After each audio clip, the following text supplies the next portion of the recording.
The Surgeon General of the United States has declared loneliness an epidemic. Hello, I'm Chester Elton, and this is my dear friend and co-author, Adrian Gostick. Well, thanks, Jess. Yeah, too many of us today lack connections with others. Our guest is going to help us feel more alive and engaged with the world around us. And as always, we hope the time you spend with us will help reduce the stigma of anxiety at work and in your personal life. Yeah, and with us is our new friend Talia Fox. She is the CEO of KUSI Global. She holds a master's degree in psychology and is a Harvard University fellow. She is the author of the new book, The Power of Conscious Connection: 4 Habits to Transform How You Live and Lead in a Disconnected World. Talia assists leaders in developing innovative strategies for some of the most critical and complex missions globally, including defense, wealth inequities, racial and social justice, aviation, and healthcare. I think that pretty much covers everything, Talia. Hey, we are delighted to have you on the podcast. Thanks for finding the time. Thank you so much. I'm so happy to be here. Yeah, except for maybe, carnivals and, you're covering the whole gamut there. So maybe I need to add that to my list. Hey, so first off, we are surrounded now by so much communication, more than we've ever had in our, in the history of the world. Why are we all feeling so lonely? Yeah, so it's really interesting because, as you mentioned, not only are we surrounded by so much stuff in the world, we're surrounded by a lot of shallow experiences in the world these days. And I think we're calling this a loneliness epidemic. But another word that we could use is a fake epidemic or a disconnected epidemic. And what I mean by that is that we are all inundated with this desire to put on a face and put on a mask. I feel that we're walking through the world. Everyone is saying that they're okay when they're really not. And so we're surrounded around people, but we're not all feeling all that comfortable in our own skin or finding those spaces to be able to express how disconnected we might feel, not just to each other, but to our dreams and our values. It is interesting, these fake connections. You hear a lot about that. Your digital community that really isn't a digital community.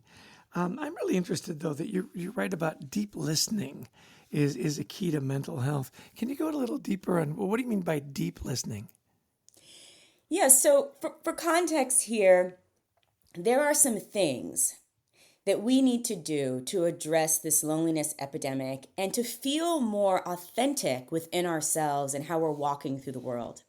And one of the things that I think is going to transform and even bring magic, not only to our lives, but even can heal the entire world, is coming back to the basics of the sacred art of how we are able to be present and to listen. I think that with increased communication, increased exposure to so much information, we literally are trapped in our own minds. The chatter, the stimulation is so intense that when we're in the presence of other people, we have so many ideas and so much judgment about what they're saying and what we're experiencing that we can't stop for a moment and say, can I just take it in? Can I just appreciate who people are? Can I appreciate their passion?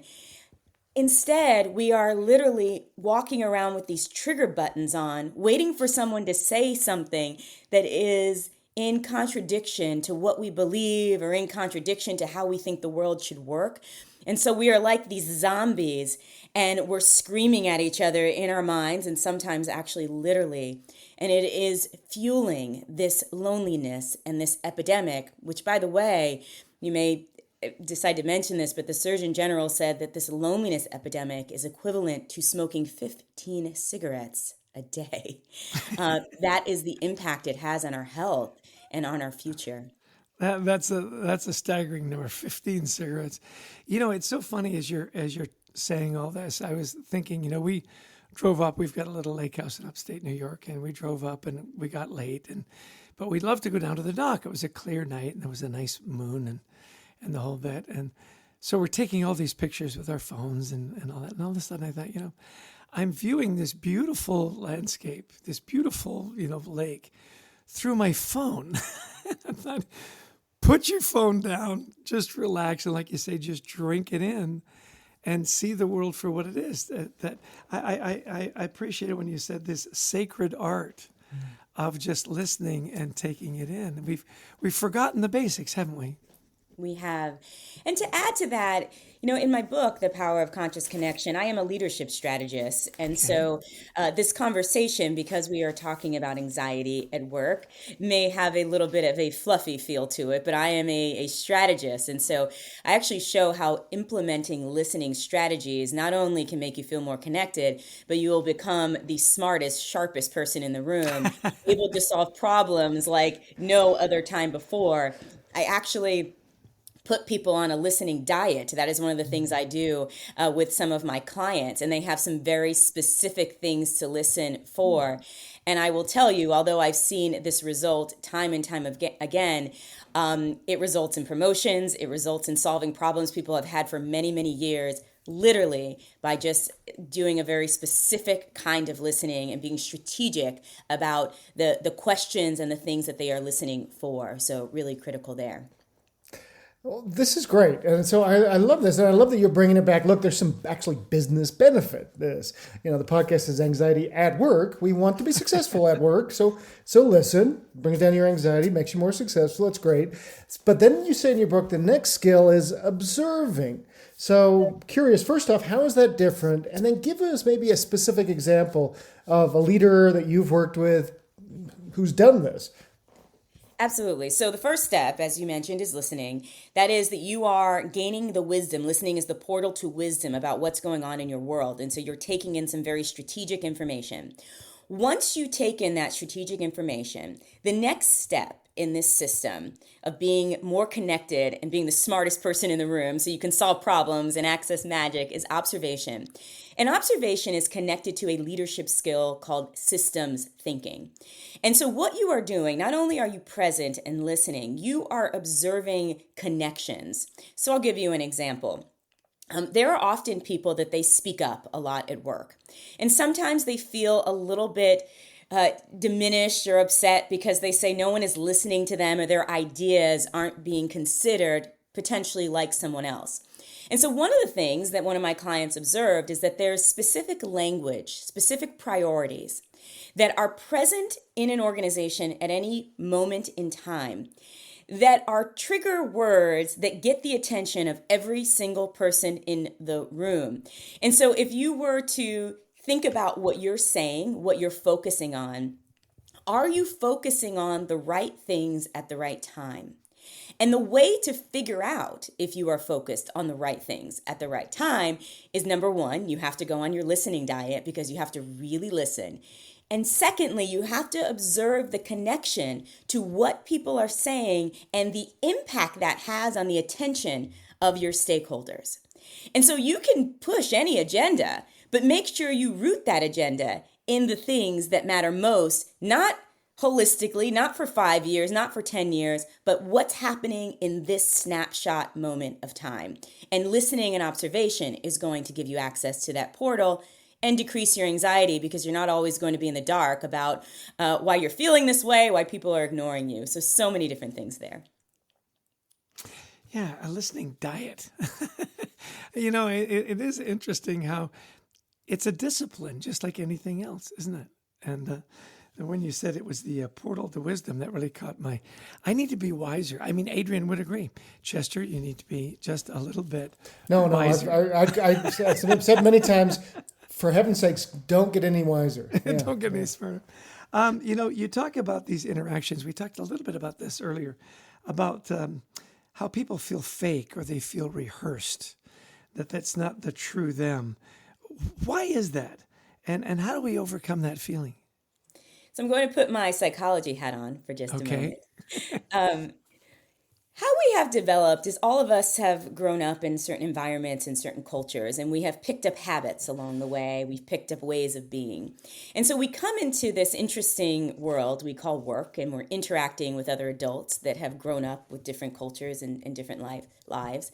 And we have identified that we have a personality, and we call that personality our authentic selves. And I challenge people on this because there's our authentic self, which is related to our values and what's important to us.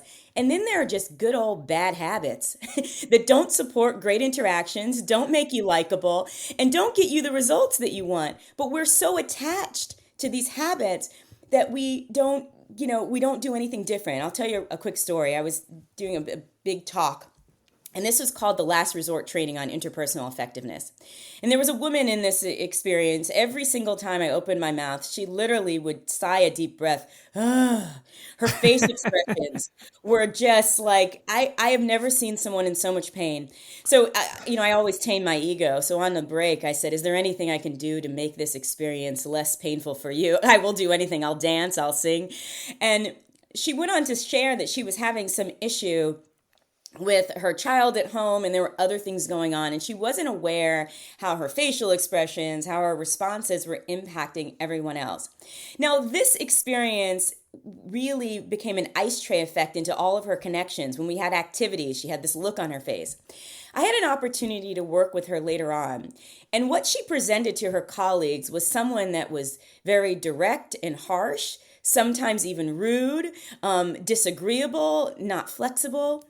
This woman was literally one of the kindest, most loving people I have ever met. She takes care of an aging parent. She takes care of a special needs child. I mean, I'm talking, the love in her heart was so big, but the way that she presented herself was so fake.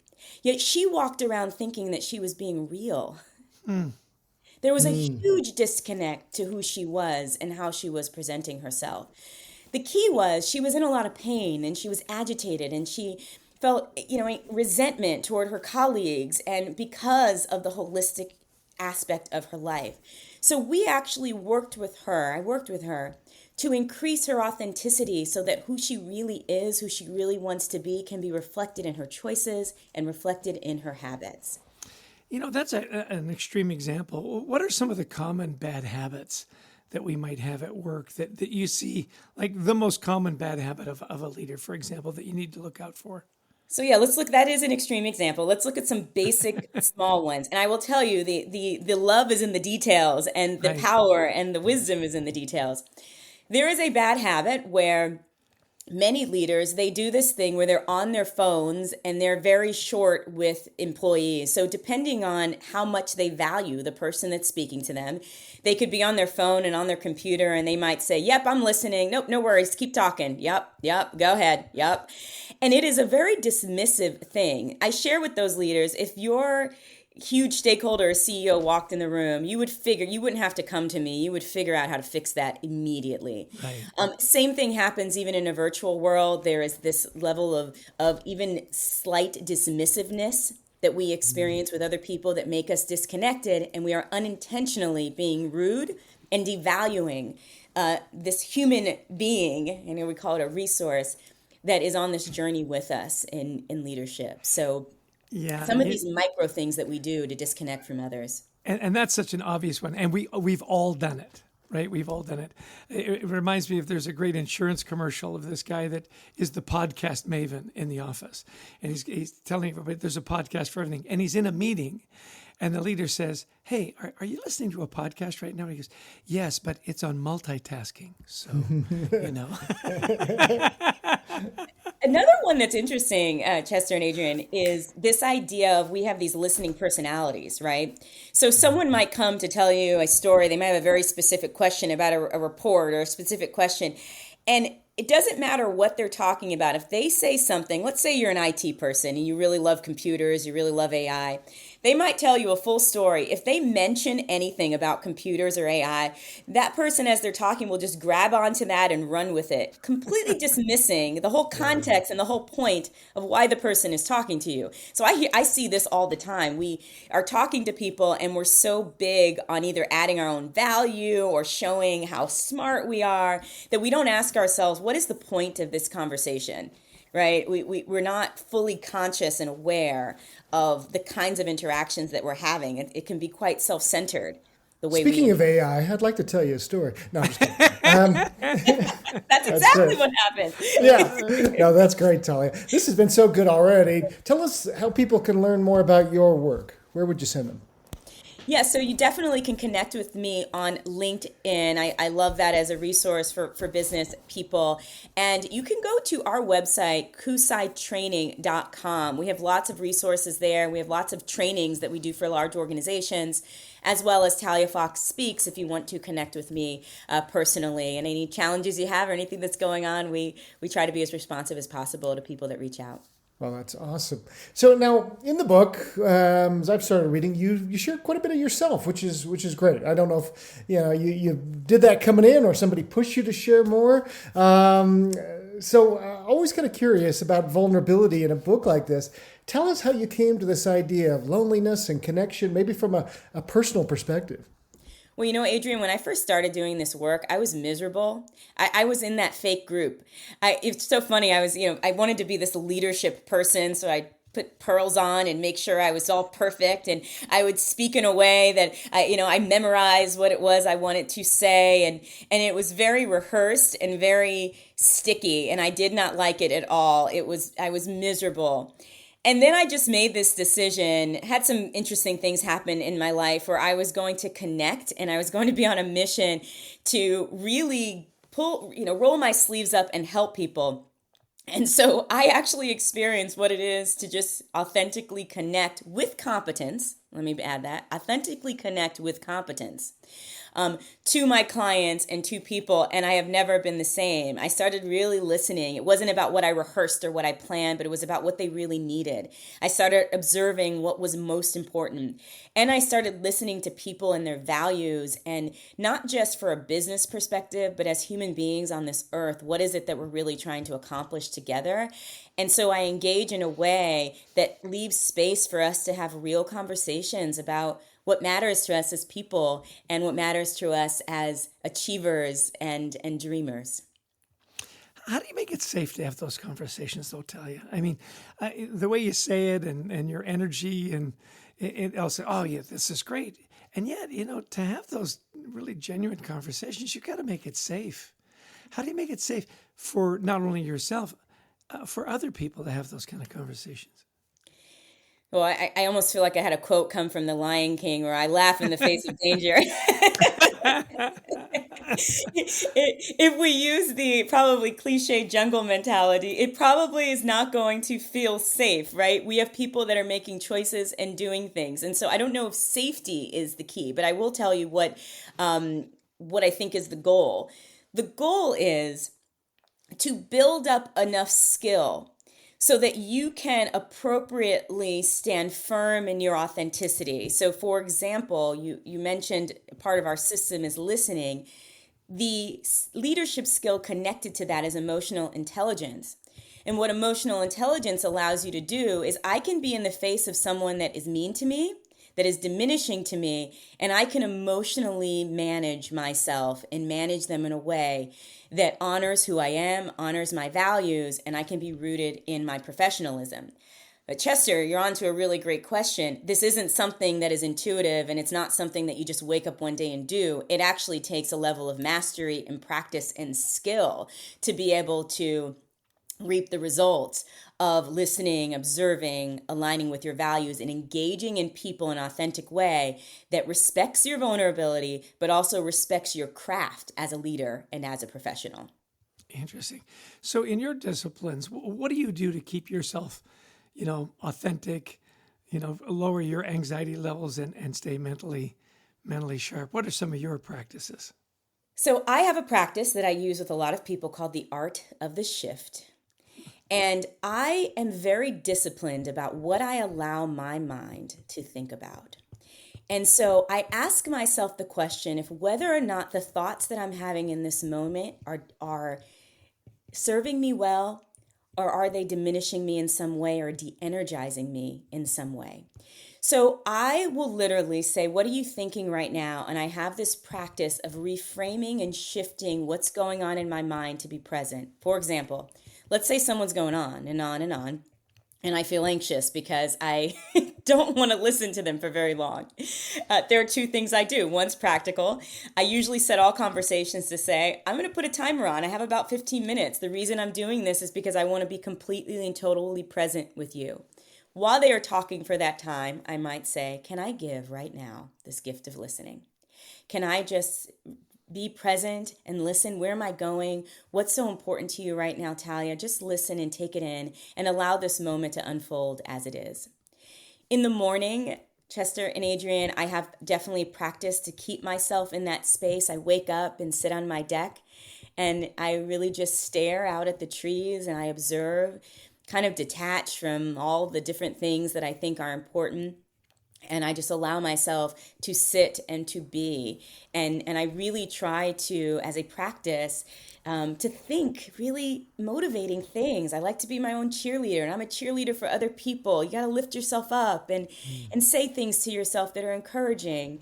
And that, it sounds, I don't know how it sounds. I won't make any assumptions, but it is a game changer.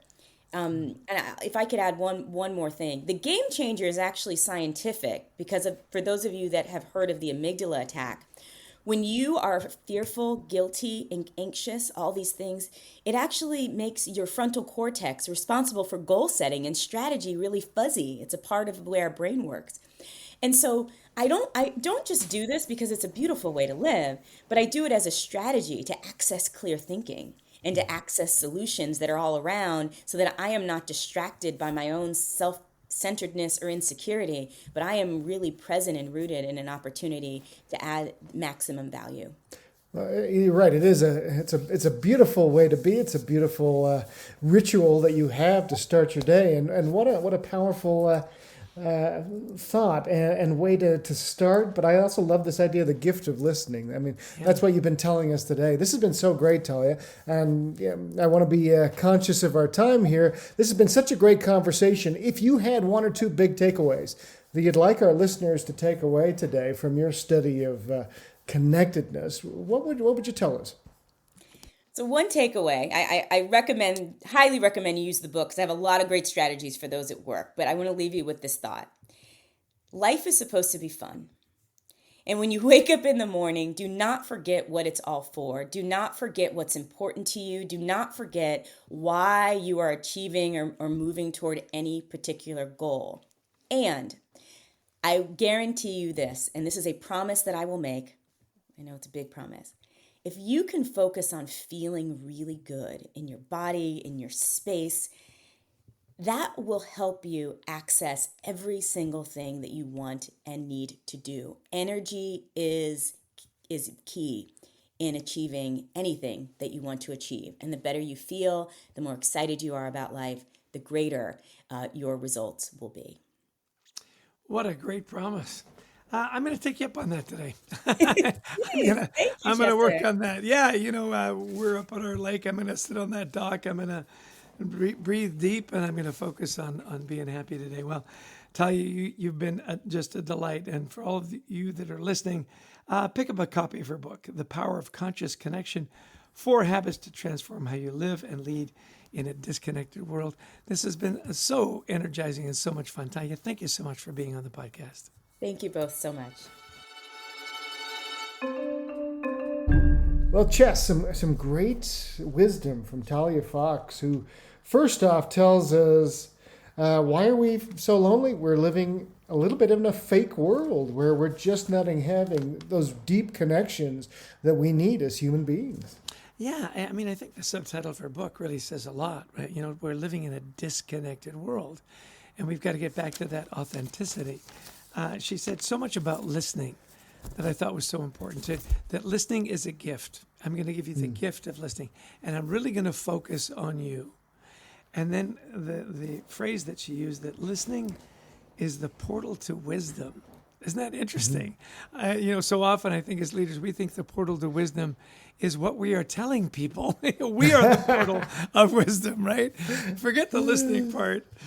And it's true because, you and I were paid to go give talks, and people, we executive coach, people, expect us to give their wisdom. And now and then when somebody doesn't listen to us, we're like, why aren't you listening?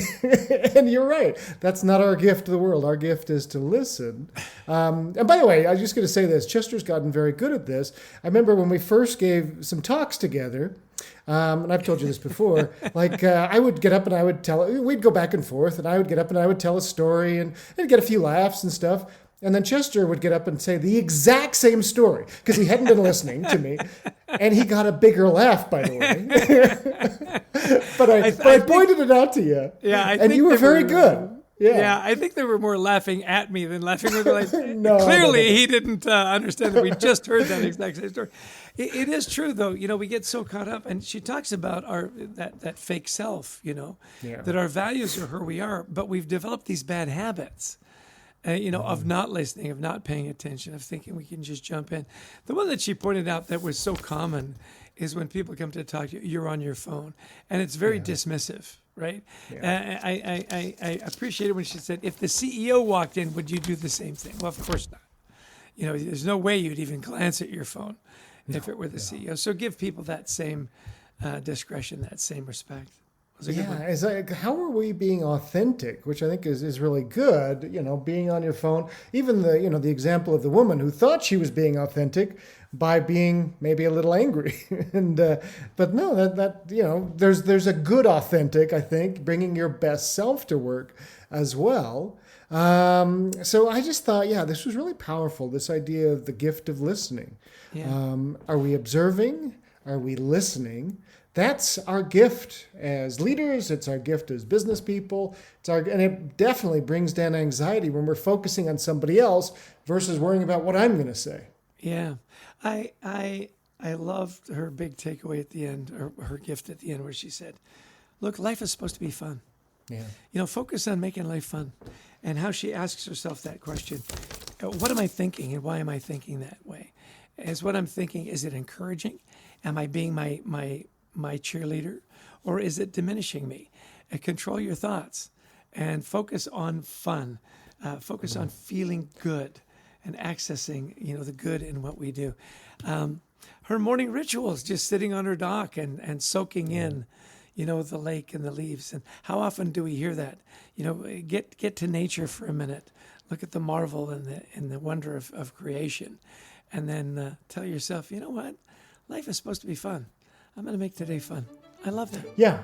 And as she said, too, it's also take care of yourself, focus on feeling good, which means, eat right, exercise, do all those things we know we're supposed to do, as well as, not just physically, but mentally focus on your whole self. So wonderful. Yeah, feedback there. Well, and focusing on what's good in our lives. Well, I think it's our producer, Brent Klein. Oh, absolutely. He's the guy who takes the mess that we give him and makes it sound really good. And of course, Christy Lawrence, our booker, who finds all these amazing people that, bring such joy into our lives. If you like the podcast, please share it. We'd also love you to visit thecultureworks.com for some free resources to help you and your team thrive. And we love speaking to audiences around the world, virtually or in person, on the topics of culture, teamwork, resilience, and others. Give us a call. We'd love to talk to you about your event. And Chess, I'll give you the last word. Send us off. Tell us about that best-selling book, Anxiety at Work. Is that worth picking up? That was going to be my big takeaway. And by the way, don't forget to buy the book and share it with your neighbors. We really appreciate you tuning in. You could spend your time in a lot of places, and you decided to spend it with us. So we're grateful for that. Take care and have a great day. Cheers.